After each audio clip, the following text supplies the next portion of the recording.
بسم اللہ الرحمن الرحیم۔ ناظرین، یہ بات ہے ایک بادشاہ کی جو بڑا ہی نیک اور خدا ترس تھا۔ اس کی نیکی کی شہرت دور دور تک پھیلی ہوئی تھی۔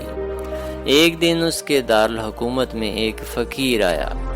اس نے بادشاہ کی نیک مزاجی اور خدا ترسی کا حال سنا تو حیرت میں پڑ گیا۔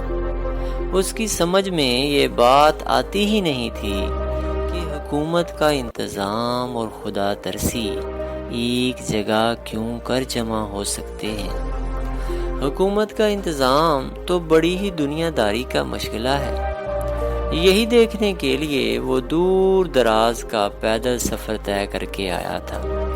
جب بادشاہ کے محل کے دروازے پر پہنچا تو اس نے ادھر ادھر دیکھا کہ شاید کوئی دربان نظر آ جائے، لیکن وہاں کوئی نہیں تھا۔ خیر، فقیر اندر چلا گیا۔ بادشاہ نے اس اجنبی شخص کو دیکھا تو نہایت اخلاق سے پیش آیا اور پوچھا، کہیے شاہ جی، کیسے آنا ہوا؟ میں نے سنا تھا کہ آپ کی عملداری میں آگ اور پانی اکٹھے ہو گئے ہیں، بس یہی دیکھنے کے لیے چلا آیا تھا۔ بادشاہ فقیر کا مطلب سمجھ گیا اور مسکراتا ہوا بولا، تو دیکھ لیا؟ ہاں، فقیر نے بیزاری سے جواب دیا اور جانے کے لیے اٹھنے لگا۔ ٹھہریے، بادشاہ تیزی سے بولا، ابھی آپ نے نہیں دیکھا، میں دکھاتا ہوں۔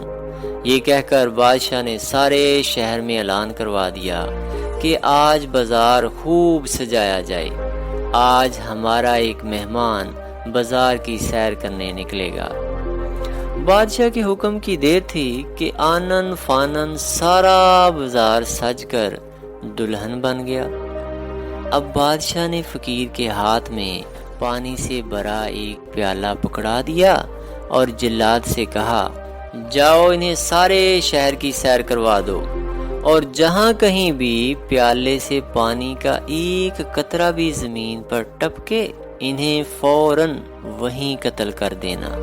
جب فقیر کو پورے شہر کی سیر کروانے کے بعد بادشاہ کے سامنے پیش کیا گیا تو وہ پسینے میں شرابور تھا۔ بادشاہ نے اسے دیکھتے ہی مسکرا کر پوچھا، کہیے شاہ جی، آج بازار کتنا خوبصورت سجایا گیا تھا، بتائیے تو صحیح کہ آپ نے کیا کیا دیکھا اور آپ کو کیا کیا پسند آیا؟ فقیر نے فوراً کہا، ارے ظالم، تو نے مجھے اس لائق چھوڑا ہی کب تھا جو میں بازار دیکھتا؟ میں تو بس اتنا ہی جانتا ہوں کہ سر پر ننگی تلوار تھی اور آنکھیں پیالے کے پانی پر جمی ہوئی تھیں۔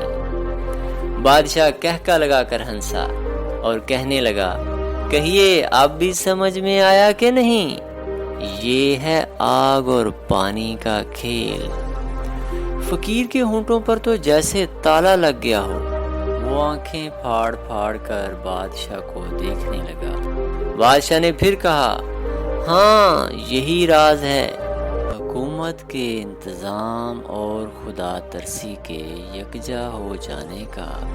اگر خوف خدا دل میں ہو اور اپنی ذمہ داریوں پر نظر جمی ہوئی ہو تو پھر دنیا کی کوئی دلچسپی تمہیں دین سے غافل نہیں کر سکتی۔ دین ذمہ داریوں کے پورا کرنے کا نام ہے، ان سے بھاگنے اور غاروں اور بیابانوں میں پناہ لینے کا نہیں۔ جو چیز سب سے زیادہ لوگوں کو جنت میں داخل کرے گی وہ خوف خدا اور حسن اخلاق ہے۔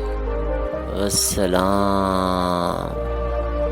اگر ویڈیو اچھی لگے تو دوسروں کو شیئر کریں، چینل کو سبسکرائب کریں تاکہ دوسروں کا بھلا اور ہماری حوصلہ افزائی ہو سکے۔ جزاک اللہ۔